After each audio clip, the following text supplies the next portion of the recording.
According to JP Morgan, value stocks are currently trading at the biggest discount ever and offer the largest premium over the last 30 years.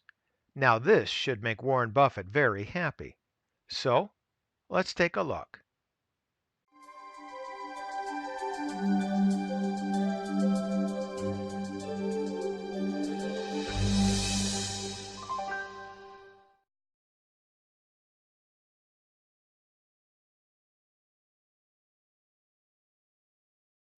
Value investing has helped Buffett become one of the richest men in the world. However, for many, value investing has been a losing strategy because since the financial crisis, fundamentals don't seem to matter. As a result, JP Morgan reports that the median forward price to earnings ratio of the cheapest portfolio of the S&P 500 stocks is now trading at 7 times less than the broader S&P 500. The difference between performance of growth stocks and value stocks has grown so much that even Berkshire Hathaway has been buying up shares of Amazon, one of the quintessential growth stocks. So now let's go look at a real value stock.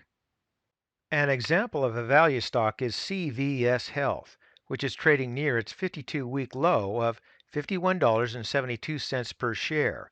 This is about 37% below its 52-week high of $82.15 per share. CVS recently held its annual investor day where the CEO spent most of his time assuring shareholders that the acquisition of Aetna would pay its dividends in the long run despite near-term difficulties. The CEO sees the company generating double-digit sales growth in 2022 once the $70 billion purchase of Aetna is fully integrated. CVS is building an integrated health business providing everything from insurance, prescription drug benefits, healthcare services, and retail drugstores. It expects to find at least $300 million in synergies in 2019 and $800 million in synergies in 2020.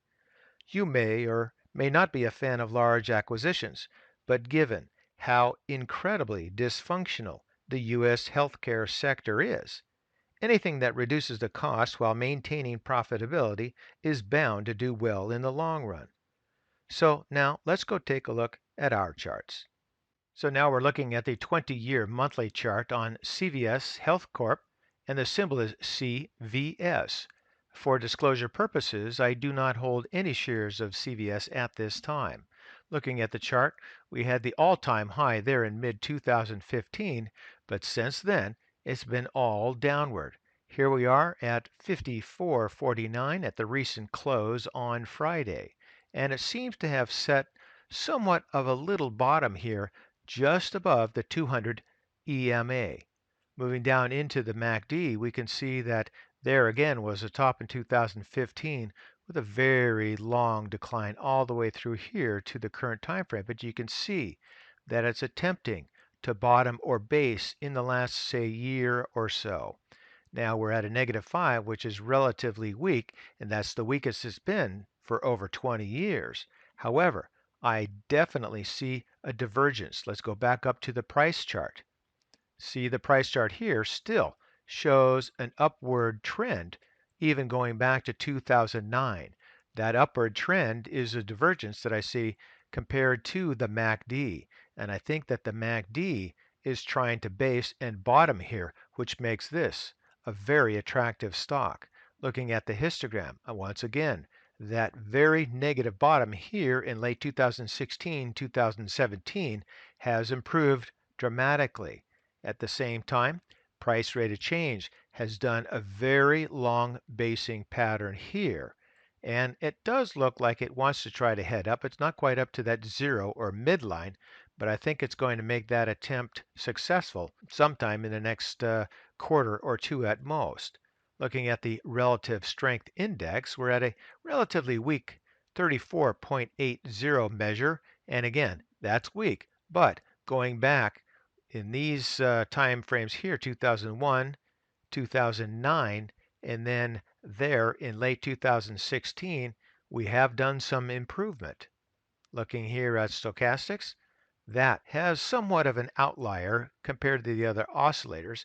It's come quite a bit down here to this area.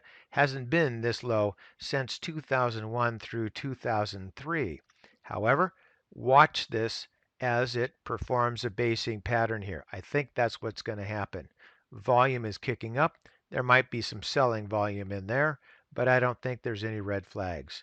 Here, Williams, very weak at this point in time, but wait for it to bounce and start heading on up.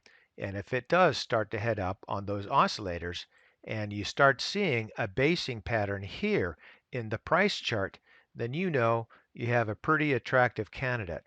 But as usual, conduct your fundamental analysis. So for today, that's Chew Dog Charts. Thank you.